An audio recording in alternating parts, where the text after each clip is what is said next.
Hello hello आदि पुरुष पे काम चल रहा है। दिक्कत बस ये है कि उस पे काम करना काफ़ी मेंटली अनस्टेबलाइजिंग है, तो इसलिए सोचा थोड़ा कुछ ब्रेक लेके कुछ नया देख के आते हैं। विच इज़ वाई ज़्यादा उम्मीद ना होते हुए भी आई वॉच्ड तेरी बातों में ऐसा उलझा जिया। आई नो मूवी का प्रेमिस ही उसके नाम के हिसाब से इनलाइन नहीं था।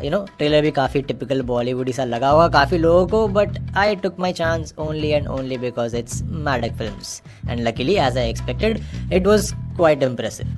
सो अगर तुमको मूवी देखने की इच्छा है तो ये वीडियो यहीं रोक दो, जाके देख के आओ, बिकॉज स्पॉयलर्स मिलने की गारंटी मैं नहीं लेता। स्पॉइल होगी तो होगी, ठीक है, मेरे को कुछ मत बोलना।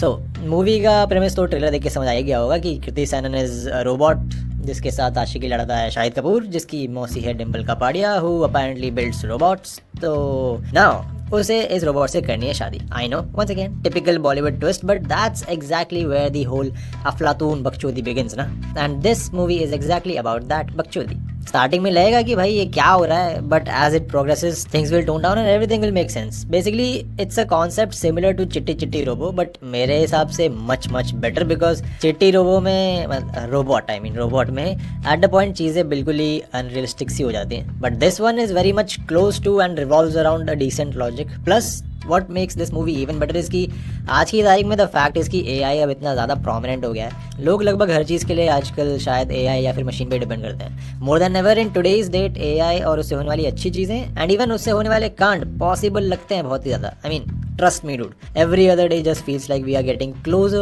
to one of the Black Mirror episodes becoming a reality, and that is something जो इस मूवी में fair enough तरीके से टच हुआ है। In fact actually if you sit down and think about it, अगर तुम गौर फरमाओगे तो इंडिया में जितनी तादाद में ठरकी लौंडे भरे हैं, जिस हिसाब से उनका दिमाग चलता है, उस हिसाब से देखोगे ना तो this movie will make even better sense. मतलब फॉर श्योर इंडिया में अगर ऐसी टेक्नोलॉजी आ गई, ऐसा कोई रोबोट आ गया, तो मुझे तो यही लगता है यही ऐसा ही हाल होने वाला है। मतलब अब जो मैं और सोच रहा हूँ इस चीज़ के बारे में, इस कॉन्सेप्ट के बारे में, इस मूवी के बारे में, तो यस आई थिंक फिर तो उस हिसाब से उन्होंने बहुत ही एप्ट, बहुत ही परफेक्ट चीज़ दिखाई है कि इंडिया के लौंडे तो पक्का यही करने निकलेंगे। सो यस अगर तुम उस हिसाब से देखोगे तो this movie will be even better for you.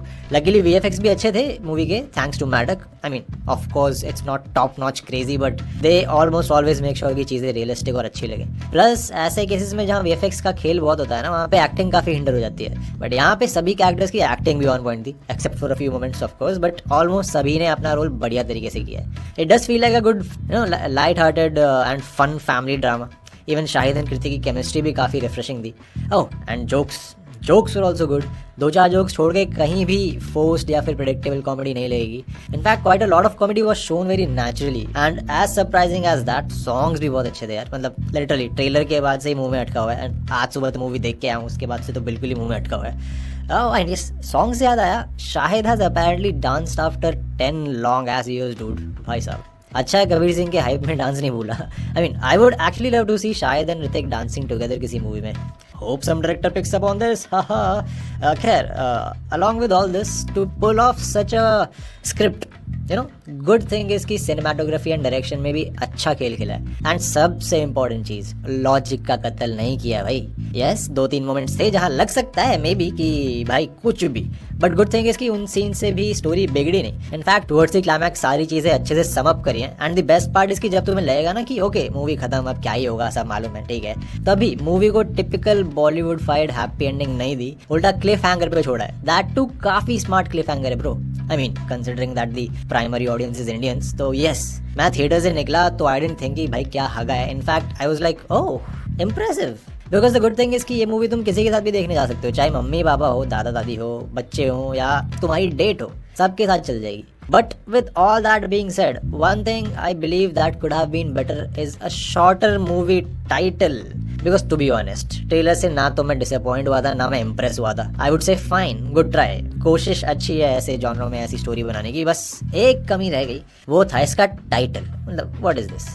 I think जब इसका ट्रेलर आया था तब ज़्यादातर लोगों का यही बोलना था कि क्या है, what is this, but then I was very close to not even going for this movie, but I am glad that I did. That's why trailers and titles are so important. It makes a lot of difference कि तुम किसी भी movie को audience के सामने कैसे present करते हो, सारा का सारा खेल वहीं पे खत्म हो जाता है। And for this one specifically it looks like it might have a sequel, I hope it does. And इस सीक्वल में आई बिलीव मतलब जिस हिसाब से इन्होंने सीक्वल का सेटअप किया है, आई थिंक ये लोग इस एस्पेक्ट को ज़्यादा महत्व देंगे, इस एस्पेक्ट को ज़्यादा एक्सप्लोर करेंगे कि कैसे कैसे अब AI is bad, I mean you know जैसे टर्मिनेटर एंड एवरीथिंग होता है, मतलब obviously without the time travel part, how AI can be bad और वर्स। मेरे ख्याल से उस चीज़ को ज़्यादा एक्सप्लोर करेंगे नेक्स्ट पार्ट में अगर बनता है तो। That is why I hope कि नेक्स्ट पार्ट बने। तो बस अगर जब भी वो बने उसका टाइटल भी थोड़ा बेटर दे दे तो बहुत ही बेटर होगा। या सो और टाइम ना लेते हुए आई वुड से कि अगर टाइम है और पैसे हैं तो जाओ जाके मूवी देख के आओ। ट्रस्ट मी, डिसअपॉइंट तो नहीं होगे, it will be fun only. और देख के आ जाओ तो कमेंट्स में बताना कैसी लगी, और या फिर देख के आ चुके हो तो बताओ।